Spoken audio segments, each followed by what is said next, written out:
प्रदेश की राजनीति में हलचल तेज है। 2027 विधानसभा चुनाव से पहले बहुजन समाज पार्टी में एक के बाद एक पुराने चेहरों की वापसी हो रही है, लेकिन इस बार वापसी किसी आम नेता की नहीं, बल्कि मायावती के समधी अशोक सिद्धार्थ की हुई है। और वापसी के साथ ही उन्हें सीधा 4 राज्यों की जिम्मेदारी दे दी गई है। कुछ दिन पहले तक अशोक सिद्धार्थ बसपा से दूर थे, लेकिन अचानक उन्होंने मायावती से सार्वजनिक रूप से माफी मांगते हुए एक लंबा चौड़ा पोस्ट शेयर किया है।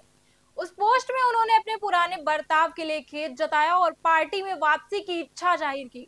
और कुछ ही घंटों में मायावती ने न सिर्फ माफ किया, बल्कि पार्टी में वापसी का ऐलान भी कर दिया है। नमस्कार, मैं शुभ शुक्ला, देखिए हमारी ये खास रिपोर्ट। ये संकेत साफ था, बीएसपी में पुराने समीकरणों को दोबारा जोड़ा जा रहा है। अब सूत्रों से जो खबर आ रही वो और भी बड़ी है। मायावती ने अशोक सिद्धार्थ को बीएसपी का केंद्रीय कोऑर्डिनेटर बना दिया है। उन्हें 4 राज्यों की बड़ी जिम्मेदारी सौंपी गई है।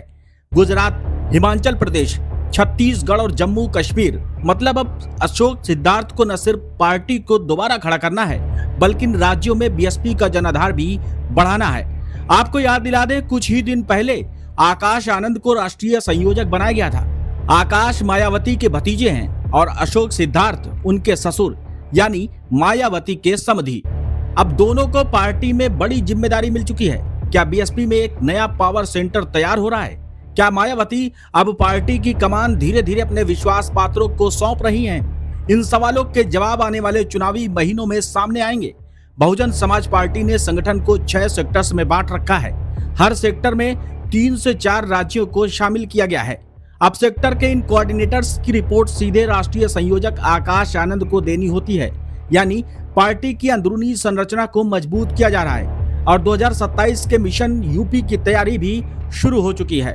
अब बड़ा सवाल यह है कि क्या अशोक सिद्धार्थ की वापसी से बीएसपी को चुनावी फायदा होगा?